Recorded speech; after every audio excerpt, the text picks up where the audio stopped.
wabarakatuh. Kami dari kelompok 5 akan menjelaskan hasil diskusi kami tentang bekerja dengan spesifik populasi. Saya sebagai pemateri pertama, Anissa Rizky Wulandari, NIM 1821004. Saya Nur Arima Pratiwi. Perkenalkan, saya Tasya Intan. Saya Indah Putri Ningsih. Perkenalkan, nama saya Nurul Fitriana, NIM 181221029. Perkenalkan, nama saya Ibhan Nazim Fikrul Isi. Akan menjelaskan tentang bab 1 yang berjudul bekerja dengan spesifik populasi. Konseling kelompok sangat terikat pada populasi, di mana pada populasi ini teruntuk hanya siswa yang baru melakukan konseling kelompok atau sebagai pemula. Tidak diteruntukkan untuk orang yang sudah berpengalaman. Nah, di bab ini sudah ada 10 populasi yang dipilih. Yang pertama yaitu anak-anak, yang kedua yaitu remaja, yang ketiga yaitu pasangan, yang keempat yaitu kelompok perceraian, yang kelima yaitu konseli yang lebih tua, yang keenam yaitu konseli yang mempunyai penyakit riwayat kematian atau kecacatan, yang ketujuh yaitu orang yang selamat dari pelecehan seksual. Nah, yang kedelapan itu ada kelompok kecanduan, yang kesembilan yaitu orang-orang yang kecanduan alkohol, yang kesepuluh yaitu kelompok multikultural. Tujuan dari kelompok ini yaitu untuk menggali suatu permasalahan pada konseling kelompok yang terikat pada populasi. Selanjutnya pada bab anak-anak, di mana pada bab ini sudah ada 2 bagian tentang konseling kelompok. Yang pertama yaitu konseling kelompok di bawah umur 12 tahun, dan yang kedua konseling kelompok di bawah umur 7 tahun. Konseling kelompok di bawah umur 12 tahun itu biasanya pada lingkup sekolah, meskipun di luar sana banyak lembaga yang berdiri untuk menyelesaikan permasalahan khusus pada anak-anak. Konseling bagi anak-anak di sekolah yaitu yang pertama biasanya membahas tentang nilai-nilai, yang kedua yaitu tentang keterampilan sosial, yang ketiga yaitu konsep diri, yang keempat yaitu keterampilan bersama. Selanjutnya yaitu konseling kelompok di bawah umur 7 tahun. Konseling kelompok di bawah umur 7 tahun biasanya konselor akan menghabiskan waktu untuk bermain dan menggambar atau yang sebagainya. Di samping itu juga konselor akan memberikan konseling dan diskusi bagi konseling kelompok tersebut.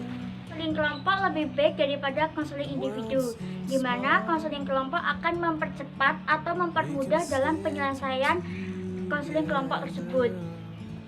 Pada konseling kelompok ini akan membuat si anak-anak itu merasa bahwa dirinya itu tidak sendirian, karena banyak konseling kelompok itu yang terikat pada akibat suatu permasalahan. Contohnya dari anak-anak akibat dari perceraian, anak-anak dari akibat hubungan seksual, atau anak-anak akibat dari dampak dari kecanduan alkohol atau yang lainnya. Nah, dari situ, dari konseling kelompok tersebut dalam berbagai permasalahan suatu anak, maka akan mempercepat suatu konseling dalam konseling kelompok. Nah, itu penjelasan dari pemateri pertama. Selanjutnya akan dibawakan pemateri kedua. Terima kasih. Saya akan melanjutkan penjelasan dari Mbak Anissa sebelumnya. Yang pertama adalah saya akan menjelaskan tentang jenis grup. Ada beberapa jenis grup yang berbeda untuk anak. Mereka saling berurusan dengan topik tertentu atau sekedar pengembangan diri. Ada beberapa kelompok yang dipimpin oleh sekolah, di antaranya adalah masalah perilaku yang parah, orang tua pecandu alkohol, dan anak-anak yang dilecehkan. Untuk kelompok yang anggotanya sulit untuk memperhatikan dan sulit untuk berinteraksi, biasanya pemimpin hanya dapat memimpin 4 anak maksimal dan 3 anak untuk anak-anak dengan masalah perilaku yang parah dan sering terjadi. Yang selanjutnya adalah durasi. Sebagian besar kelompok anak berlangsung selama 30 menit. Mungkin ada beberapa kelompok anak yang berlangsung selama 20-40 menit. Semua tergantung pemimpin yang mengaturnya. Selain durasi, jumlah sesi juga perlu diperhatikan. Biasanya pada kelompok anak-anak diperlukan 1-2 sesi karena kelompok anak-anak lebih memerlukan untuk ke psikoedukasi atau membahas topik-topik tertentu yang dapat dibahas dalam 1-2 sesi. Mungkin kelompok lain akan berlangsung lebih lama dengan masalah yang lebih berat. Dan selanjutnya, dalam sebuah kelompok juga diperlukan keahlian khusus pada pemimpinnya. Yang pertama adalah menggunakan model yang berorientasi pada pemimpin sebagai fasilitator. Yang kedua adalah mengevaluasi diri dan menggunakan pendekatan multisensorik. Contoh dari pendekatan multisensorik adalah seperti bersandiwara, bercerita pendek, dan lain sebagainya. Ketiga adalah menggunakan suara yang antusias. Terakhir adalah membuat kejelasan agar anak-anak dapat berpikir. Mungkin sekian penjelasan dari saya, yang selanjutnya akan dilanjutkan oleh Mbak Tasya. Di sini saya akan menjelaskan mengenai komentar-komentar dari melatih para konselor. Saya akan menjelaskan dalam kelompok anak. Dalam kelompok anak ini tujuannya yaitu membimbing dan mengarahkan agar kembali ke tujuan awal. Tujuan awalnya yaitu menormalkan pengalaman mereka dalam pengasuhan dan mengkontrol emosi. Dalam kelompok ini, konselor dapat memberikan waktu kepada anak agar mereka dapat saling bertukar pikiran dan dapat menasihati antar anggota kelompok.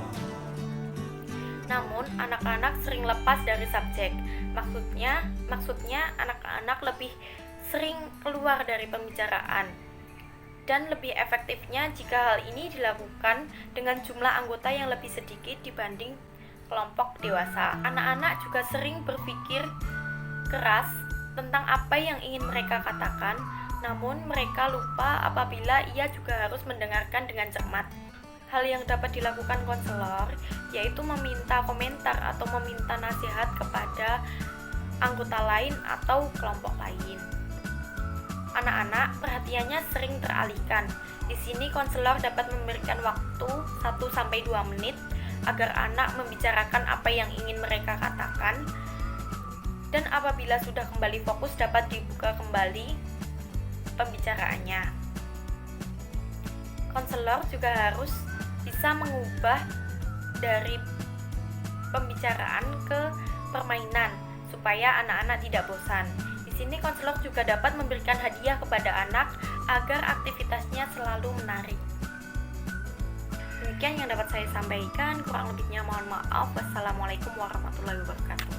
Di sini saya akan melanjutkan apa yang sudah dijelaskan teman-teman saya, yaitu di sini saya menjelaskan mengenai remaja. Remaja sendiri usianya di sini adalah 12-19 tahun. Usia remaja adalah usia tersulit dalam kehidupan seorang yang masih muda. Banyak pakar yang mengatakan bahwa remaja lebih banyak mendengarkan teman-teman sebagainya dibandingkan yang lebih dewasa. Selanjutnya, jenis kelompok atau grup yang biasa digunakan. Selanjutnya, jenis grup yang biasanya atau kelompok yang biasanya digunakan untuk remaja biasanya bersifat sukarela dan non sukarela.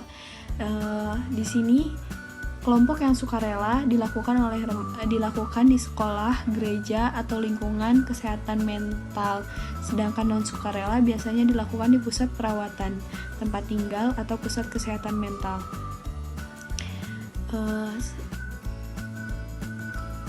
Lalu dalam grup ini ada penyaringan.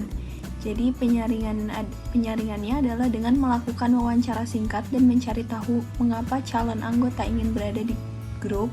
Pemimpin selalu memiliki kesempatan untuk menyaring anggotanya, tetapi tidak terjadi pada pengaturan konseling. Setiap pembahasan kelompok remaja akan lalai jika tidak menyentuh kelompok remaja non-sukarela yang tidak disaring oleh pemimpinnya. Kelompok-kelompok ini dapat berupa perintah sekolah, perintah pengadilan, perintah orang tua, atau perintah agensi. Lalu di sini ada ukuran grup. Ukuran grup itu semisalnya jumlah dari kelompoknya, kelompok yang ideal untuk mendapatkan suatu konseling yang berhasil, yaitu dengan kurang dari 8 orang atau bisa dengan 6 anggota atau 6 orang. Jika kelompok psikoedukasi, biasanya yang terbaik yaitu 10 atau kurang dari 10 orang. Durasi yang biasa digunakan yaitu biasanya 4-90 menit. Sedangkan satu periode itu sekitar 40-50 menit. Untuk jumlah sesi yang bisa diterapkan, biasanya sesi ini tergantung pada kelompok atau anggotanya. Ada yang hanya bertemu 1 atau 2 kali saja dalam proses konseling kelompok ini, atau ada kelompok yang seperti mereka konsumsi obat-obatan dan alkohol, kelompok yang mendiskusikan masalah gay dan lesbian biasanya bertemu selama 10 minggu atau selama 1 tahun penuh. Di sini saya akan menyampaikan tentang materi 3 keterampilan penting. Yang pertama, pegang kendali. Sangat penting bagi para remaja untuk menetapkan bahwa dia yang bertanggung jawab dan dia akan memimpin kelompok. Orang tidak akan keberatan dipimpin ketika mereka dipimpin dengan baik. Yang kedua, gunakan struktur. Merencanakan kegiatan atau topik biasanya merupakan cara terbaik untuk menyusun kelompok. Yang ketiga, buat itu menarik. Untuk membuat menarik dengan memperkenalkan topik yang merangsang, menggunakan kegiatan yang relevan dan menarik, dan menggunakan pendekatan multisensori yang membuat anggota tetap terlibat. Jadi, buatlah topik yang menarik untuk memikat. Masalah kerahasiaan seringkali dapat terjadi dalam kelompok dengan remaja. Untuk itu, pemimpin harus menjelaskan kepada anggota tentang kerahasiaan tersebut dan memberikan perjanjian apabila melanggar misi kerahasiaan tersebut. Komentar dari penasihat berlatih kebutuhan yang kuat untuk membangun hubungan saling percaya di dalam kelompok. Aktivitas yang membangun hubungan baik dalam kepercayaan adalah hal yang mutlak. Pasangan. Beberapa jenis pasangan melibatkan pasangan. Nilai dari kelompok ini terletak pada mendengarkan apa yang pasangan lain hadapi dan lakukan tentang beberapa masalah dalam hubungan mereka. Pasangan seringkali lebih mendengar apa yang dikatakan anggota lain, jauh lebih baik daripada yang dikatakan pasangan mereka. Mendengarkan orang lain membantu merangsang pemikiran dan diskusi dalam kelompok karena anggotanya mengangkat topik yang dihindari pasangan atau yang tidak mereka sadari. Adapun jenis grup atau daftar jenis kelompok yang sering ditawarkan kepada pasangan yaitu 1. Kelompok pengayaan dan dukungan. Yang kedua, grup kelompok. Demikian presentasi dari saya. Materi selanjutnya akan disampaikan teman saya. Baik, melanjutkan dari sesi yang sebelumnya. Sini saya akan menjelaskan tentang durasi dan jumlah sesi pada kelompok pasangan. Jadi, forum kelompok pasangan bisa berbeda-beda. Banyak kelompok pengayaan diadakan secara diperpanjang selama sehari penuh atau akhir pekan. Idenya adalah bahwa ini memberikan waktu bagi mitra untuk lebih mengeksplorasi dimensi hubungan mereka dan juga untuk bekerja lebih intens pada masalah. Sesi sehari penuh atau akhir pekan juga memungkinkan lebih banyak berbagi dan belajar dari pasangan lain. Kekurangan dari format ini adalah bahwa pasangan mungkin meninggalkan sesi dengan kelompok yang tinggi, merasa diperbarui dan bersemangat tentang hubungan mereka, hanya untuk masuk kembali ke dunia nyata anak-anak, pekerjaan, lalu lintas, uang, dan mertua. Antusiasme dan komitmen baru mereka mungkin membawa mereka selama berhari-hari atau mungkin berminggu-minggu. Tapi masalah mendasar yang telah berlangsung lama dapat muncul kembali untuk beberapa pasangan di bawah tekanan kehidupan sehari-hari. Banyak pemimpin yang memimpin kelompok pasangan maraton mengadakan pertemuan tindak lanjut untuk mendukung perubahan pasangan dan untuk membantu memperkuat area yang telah mereka kerjakan. Format sesi kelompok mingguan atau 2 mingguan juga dapat digunakan dengan pasangan. Namun, pasangan yang terutama jika mereka adalah orang tua mungkin kesulitan mencari waktu untuk menghadiri sesi kelompok 2 atau 3 jam secara teratur selama beberapa minggu atau bulan. Kemudian keahlian khusus. Grup untuk pasangan menawarkan beberapa tantangan khusus bagi pemimpin grup. Jika memungkinkan, kelompok pasangan harus dipimpin bersama dan seringkali dipimpin oleh pemimpin yang juga merupakan mitra. Pemimpin tidak hanya berurusan dengan dinamika di antara 6 atau 8 anggota, tetapi juga dengan 3 atau 4 hubungan yang memiliki dinamikanya masing-masing. Oleh karena itu, kelompok pasangan sangat kompleks dan biasanya sulit untuk dipimpin. Kelompok pasangan itu menarik, dinamis, dan menantang. kelompok pasangan membutuhkan pemahaman mendalam tentang hubungan serta kemampuan untuk menangani dinamika kompleks yang sering muncul. Pemimpin kelompok yang bekerja dengan pasangan perlu memiliki keterampilan kepemimpinan yang kuat dan pengalaman luas dalam konseling individu dan pasangan. Yang selanjutnya adalah grup kecanduan.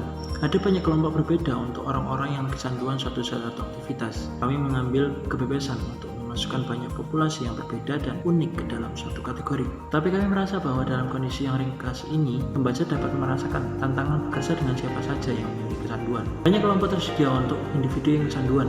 Kelompok pendukung 12 langkah yang biasanya tidak dipimpin oleh seorang profesional telah memberikan manfaat bagi jutaan orang. Untuk setiap populasi ini, kelompok pendidik yang dipimpin oleh seorang terapis terlatih dapat memberikan informasi yang berharga.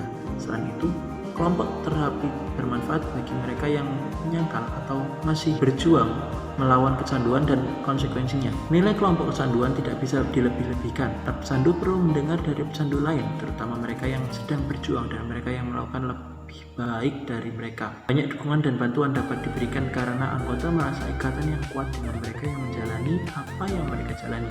Selain itu, pecandu lain dapat memanggil satu sama lain untuk barang mereka.